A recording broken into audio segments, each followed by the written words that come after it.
നമസ്കാരം, എല്ലാവർക്കും ദീക്ഷ യൂട്യൂബ് ക്ലാസ്സിലേക്ക് സ്വാഗതം. ശ്രീനാരായണ ഒരു ഓപ്പൺ യൂണിവേഴ്സിറ്റിയിലെ കുട്ടികൾക്ക് വളരെ പ്രധാനപ്പെട്ട ഒരു അറിയിപ്പുമായിട്ടാണ് ഇന്നത്തെ വീഡിയോ ചെയ്യുന്നത്. 2024 ജൂലൈയിൽ അഡ്മിഷൻ എടുത്ത ഒന്നാം സെമസ്റ്റർ UG PG പ്രോഗ്രാമുകളുടെ അസൈൻമെൻറ്റുകൾ സബ്മിറ്റ് ചെയ്യേണ്ട ഡേറ്റ് വന്നിട്ടുണ്ട്. 4/2/2025, അതായത് ഇന്ന് മുതൽ 14/2/2025 വരെ നിങ്ങൾക്ക് നിങ്ങളുടെ അസൈൻമെൻറ്റ്സ് ഓൺലൈനായിട്ട് സബ്മിറ്റ് ചെയ്യാവുന്നതാണ്. നിലവിൽ ഓഫ്ലൈനായിട്ട് അസൈൻമെൻറ്റ്സ് സബ്മിറ്റ് ചെയ്യുന്ന വിവരങ്ങൾ ഇതുവരെ അറിയിച്ചിട്ടില്ല. യൂണിവേഴ്സിറ്റിയുടെ സ്റ്റുഡൻസ് ലോഗിൻ പോർട്ടലിൽ നിന്നാണ് നിങ്ങളുടെ അസൈൻമെൻറ്റ്സ് അപ്ലോഡ് ചെയ്യേണ്ടത്. നിങ്ങൾ തന്നെ എഴുതി തയ്യാറാക്കിയ അസൈൻമെൻറ്റുകൾ സ്കാൻ ചെയ്ത് PDF ഫോർമാറ്റിൽ സിംഗിൾ ഫയലായിട്ട് വേണം അപ്ലോഡ് ചെയ്യാനുള്ളത്. ഓരോ പേപ്പറിനും 2 അസൈൻമെൻറ്റ് വീതമാണ് സബ്മിറ്റ് ചെയ്യേണ്ടത്. ഒന്ന് അനലിറ്റിക്കും മറ്റൊന്ന് ഡിസ്ക്രിപ്റ്റീവും. ഡിസ്ക്രിപ്റ്റീവും അനലിറ്റിക്കും പ്രത്യേകം തന്നെ നിങ്ങൾ PDF ആക്കി അപ്ലോഡ് ചെയ്യേണ്ടതാണ്. നിങ്ങൾ അപ്ലോഡ് ചെയ്യുന്ന ഓരോ PDFും 10 MBയിൽ കൂടാൻ പാടില്ല. അത് പ്രത്യേകം ശ്രദ്ധിക്കുക.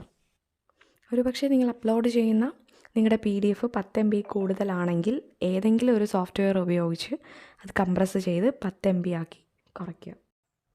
യൂണിവേഴ്സിറ്റി നൽകിയിട്ടുള്ള ഫേസിംഗ് ഷീറ്റ് നിങ്ങൾ ഉറപ്പായിട്ടും അസൈൻമെൻറ്റിൻ്റെ കൂടെ ഉൾപ്പെടുത്തുക. ഫേസിംഗ് ഷീറ്റ് 2 എണ്ണം ഉണ്ട്. സ്ക്രീനിൽ കാണുന്ന പോലെ ഫോം 1 ഫോം 2.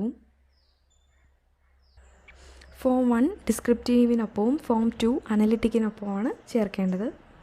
ഓക്കെ, നമുക്ക് ഫോമിൽ ഇനി എന്തൊക്കെയാണ് എഴുതേണ്ടതെന്ന് നോക്കാം. നെയിം ഓഫ് ദ കാൻഡിഡേറ്റിൻ്റെ സ്ഥാനത്ത് നിങ്ങളുടെ പേര് വയ്ക്കുക. എൻറോൾമെൻറ്റ് നമ്പറിൻ്റെ സ്ഥാനത്ത് നിങ്ങളുടെ അഡ്മിഷൻ നമ്പർ വയ്ക്കുക. നിങ്ങൾ അഡ്മിഷൻ എടുക്കുന്ന സമയത്ത് കിട്ടുന്ന ഒരു നമ്പറുണ്ട്, അത് വയ്ക്കുക. നെയിം ഓഫ് ദ പ്രോഗ്രാം, നിങ്ങൾ ഏത് പ്രോഗ്രാമിലാണ് ജോയിൻ ചെയ്തിരിക്കുന്നത്, BA ഇംഗ്ലീഷ് ലിറ്ററേച്ചർ, അങ്ങനെ BA ഹിസ്റ്ററി, അങ്ങനെ നിങ്ങളുടെ പ്രോഗ്രാം ഏതാണോ അത്. അടുത്തത് സെമസ്റ്ററാണ്. നിങ്ങളുടെ എത്രാമത്തെ സെമസ്റ്റർ എന്നുള്ളത് 1ാമത്തെ സെമസ്റ്റർ. അടുത്തതായിട്ട് നിങ്ങൾ വയ്ക്കേണ്ടത് കോഴ്സ് കോഡാണ്. അത് നിങ്ങളുടെ ടെക്സ്റ്റിൻ്റെ ഫ്രണ്ടിൽ ഉണ്ടായിരിക്കും. ഓരോ ടെക്സ്റ്റിൻ്റെയും ഫ്രണ്ട് പേജിൽ കോഴ്സ് കോഡ് ഉറപ്പായിട്ടും ഉണ്ടാവും. അടുത്തതായിട്ട് കോഴ്സ് ടൈറ്റിൽ, അതായത് നിങ്ങളുടെ ടെക്സ്റ്റിൻ്റെ പേരെന്താണോ അത്. അടുത്തതായിട്ട് name of the learner support centre, നിങ്ങൾ ഏത് ലേണർ സപ്പോർട്ട് സെൻറ്ററിലാണോ പഠിക്കുന്നത് അതിൻ്റെ പേര്. അവസാനം നിങ്ങളുടെ സിഗ്നേച്ചറും അതുപോലെ ഡേറ്റും കൂടെ ഒന്ന് എഴുതുക. ഇപ്പോൾ സ്ക്രീനിൽ നൽകിയിരിക്കുന്നത് നിങ്ങളുടെ അസൈൻമെൻറ്റിൽ നിങ്ങൾ ഇൻക്ലൂഡ് ചെയ്യേണ്ട കാര്യങ്ങൾ ഏതൊക്കെയെന്നും അതിന് നിങ്ങൾക്ക് കിട്ടുന്ന മാർക്കുമാണ്. ഇവിടെ നിങ്ങളൊന്നും ഫില്ല് ചെയ്യേണ്ട കാര്യമില്ല. ഇത് എക്സാമിനറിൻ്റെ പോർഷനാണ്. നിങ്ങളുടെ 2ാമത്തെ പേജ് അസൈൻമെൻ്റ് എന്ന് എഴുതിയിട്ട് താഴെ ഡീറ്റെയിൽസൊക്കെ കൊടുത്തിരിക്കുന്നതായിരിക്കണം, നമ്മൾ സ്ക്രീനിൽ കാണിച്ചിരിക്കുന്ന പോലെ.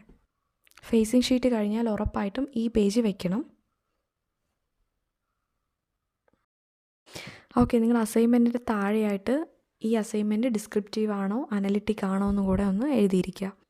3ാമത്തെ പേജിൽ ടോപ്പിക് എന്ന ഹെഡിങ് കൊടുത്തിട്ട് നിങ്ങളുടെ ക്വസ്റ്റ്യൻ എഴുതുക. 4ാമത്തെ പേജിൽ ഇൻട്രൊഡക്ഷൻ, അത് മുതൽ നിങ്ങൾക്ക് അസൈൻമെൻറ്റ് എഴുതി തുടങ്ങാവുന്നതാണ്. നിങ്ങളുടെ ലാസ്റ്റ് പേജിൽ ഒരു കൺക്ലൂഷനും അത് കഴിഞ്ഞ് റെഫറൻസ് പേജും ഉണ്ടായിരിക്കണം. ഇവിടെ നിങ്ങൾക്ക് കാണാം നിങ്ങളുടെ ഇൻട്രൊഡക്ഷന് 2 mark, explanation of the theory, നിങ്ങളുടെ അസൈൻമെൻറ്റ് എന്താണോ അസൈൻമെൻറ്റ് അതിനെ എക്സ്പ്ലെയിൻ ചെയ്യുന്നതിന് 6 mark. Overall clarity, style, structure and organisation, നിങ്ങളുടെ ഓവറോൾ ക്ലാരിറ്റിയും ഹാൻഡ് റൈറ്റിംഗ് അതിനൊക്കെ കിട്ടുന്ന മാർക്ക് 3 അടുത്ത് ക്ലിയർ കൺക്ലൂഷൻ വളരെ ക്ലിയർ ആണെങ്കിൽ 2 മാർക്ക് കിട്ടും. അതുപോലെ ബിബ്ലിയോഗ്രഫി ഓർ റെഫറൻസ്, നിങ്ങളുടെ റെഫറൻസിന് കിട്ടുന്ന മാർക്ക് 2. അങ്ങനെ ടോട്ടൽ 15 മാർക്കാണ് നിങ്ങളുടെ അസൈൻമെൻറ്റിന് മാത്രം. പേന ഉപയോഗിച്ചാണ് നിങ്ങൾ അസൈൻമെൻറ്റ് എഴുതേണ്ടത്. സ്വന്തം കൈപ്പടയിൽ എഴുതി സബ്മിറ്റ് ചെയ്യുന്നതായിരിക്കും നല്ലത്. അസൈൻമെൻറ്റ് എഴുതുന്നതുമായിട്ട് ബന്ധപ്പെട്ട് നിങ്ങൾക്ക് എന്തെങ്കിലും ഡൗട്ട് ഉണ്ടെങ്കിൽ നിങ്ങൾക്ക് കമൻറ്റ് ചെയ്യാവുന്നതാണ്. നമ്മൾ ഉറപ്പായിട്ടും റിപ്ലൈ തരുന്നതാണ്.